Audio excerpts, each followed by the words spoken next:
Singapore has one of the highest government debt in the entire world. According to the International Monetary Fund, IMF, Singapore in 2023 had a gross debt to GDP of over 167%. That is much higher than the United States, which has 123%, France with 110%, or Switzerland, a financial powerhouse like Singapore, but the country only has 39%. Such a high gross debt can indicate nothing but failure to many people. Debt, after all, is most often feared. High debt is a concern that many don't want to look at. As history tells you, high debt in any form, whether it be government debt, corporation debt, or even something as simple as your credit card debt, can pose a huge risk. Yet, the very country of Singapore has one of the highest government debts in the entire world. But then, why? Why has this been the case? Is Singapore going to be bankrupt soon due to its huge debt? Well, to understand why this has been the case, one should understand how Singapore works. You see, Singapore's government debt is high on paper, but this doesn't tell the whole story. Singapore has a unique approach to government borrowing and fiscal management, which sets it apart from other nations with high debt levels. To understand this, let's first talk about how Singapore borrows money. Singapore's government issues debt in the form of Singapore Government Securities, SGS, and Special Singapore Government Securities, SSGS. Now, unlike other countries, for instance, the United States, where the issuance of debt is primarily for financing budget deficits, Singapore issues government debt for different reasons. Borrowing money for finance budget deficits happens because the government spends more than it earns through its various sources of revenue, such as taxes and fees. This is the big problem that the US currently faces. Just take a look at their data. The report published by the US Treasury showed that the federal government collected $6.13 trillion and collected $4.44 trillion in revenue. They spend money because they have to fund a lot of projects and keep their economy growing. This money goes to the military, healthcare funding, infrastructure, and a long list. In gaining revenue, on the other hand, they collect them from taxes and other special incomes, but mostly in taxes. But they have a shortfall of $1.7 trillion.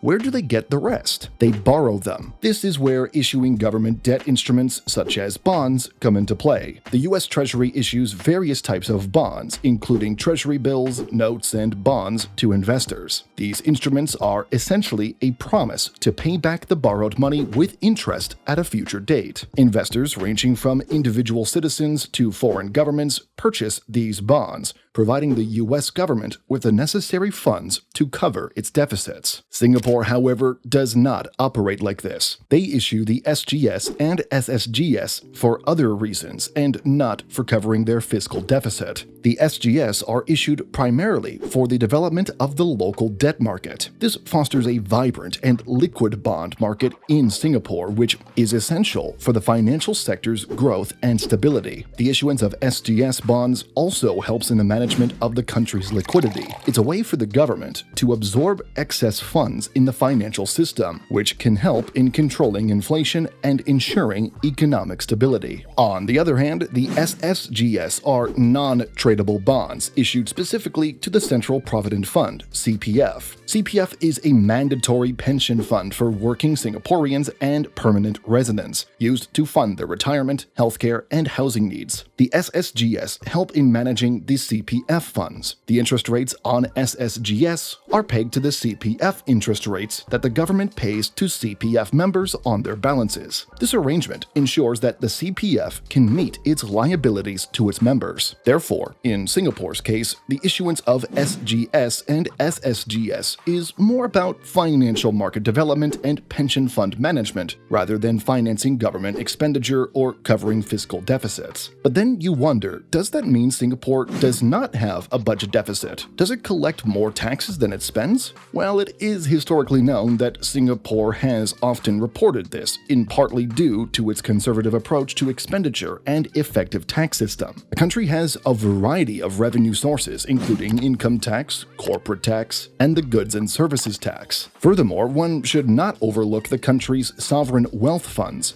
such as Temasek Holdings and GIC Private Limited. These corporations, or institutional firms, have continuously reaped billions of dollars for Singapore. Sometimes this money is used to cover any budget shortfalls that may arise, but more often than not, they are reinvested into the economy. By accumulating large reserves and investing them through entities like Temasek Holdings and GIC, Singapore has created a buffer against economic uncertainties. This strategy has been particularly effective in times of global economic downturns. For instance, during the global financial crisis in 2008, the government was able to draw on these reserves to stimulate the economy without needing to increase public debt substantially. But that does not mean Singapore never experiences budget deficits. In certain years, the government might run a deficit, especially when it ramps up spending to stimulate the economy during downturns or to invest in long-term infrastructure projects. In such cases, the deficits are typically planned and managed within the context of a longer-term fiscal strategy. This infrastructure and long-term strategy is what one should understand next. In 2021, the Singaporean government proposed the Significant Infrastructure Government Loan Act, SINGA for short,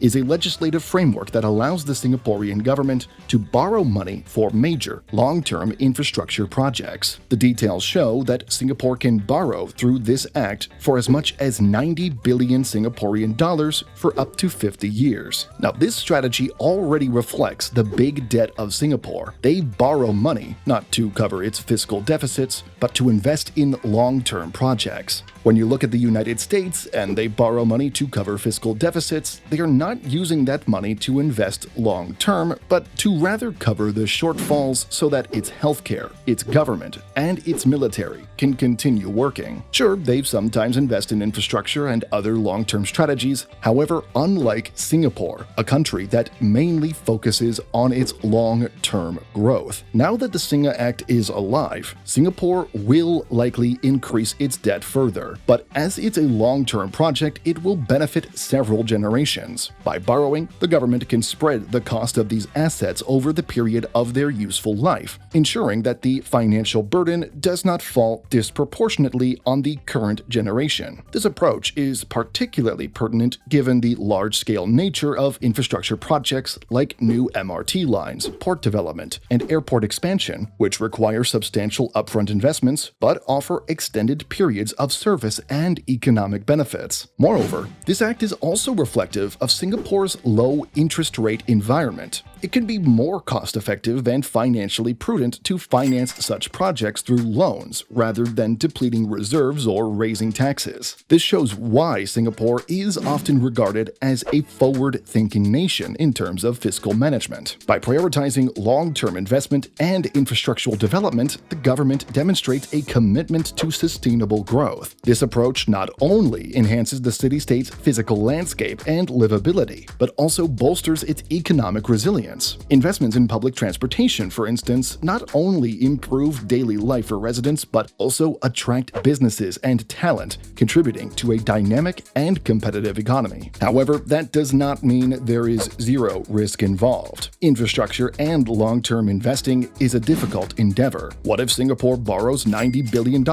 yet whatever it produced only reaped $70 billion? That is where the concern lies. In choosing the right project to chase, only then will Singapore find their debt-financed projects to be fruitful. Now, real quick, let's also circle back to the country's debt to GDP. While true, Singapore has a huge gross debt, it is actually not the net debt. What actually stands true is that Singapore has zero net debt. What does that mean? Well, due to the country's balance sheet, their financial assets are well in excess of their debt. The net asset position influences the returns earned on Singapore's reserves, which contribute to government spending through the net investment returns contribution. And moreover, Singapore's robust balance sheet is a key factor in achieving the highest AAA credit rating from the three major international credit rating agencies, namely S&P, Moody's, and Fitch. But anyway, do let us know what you think. Thanks for watching.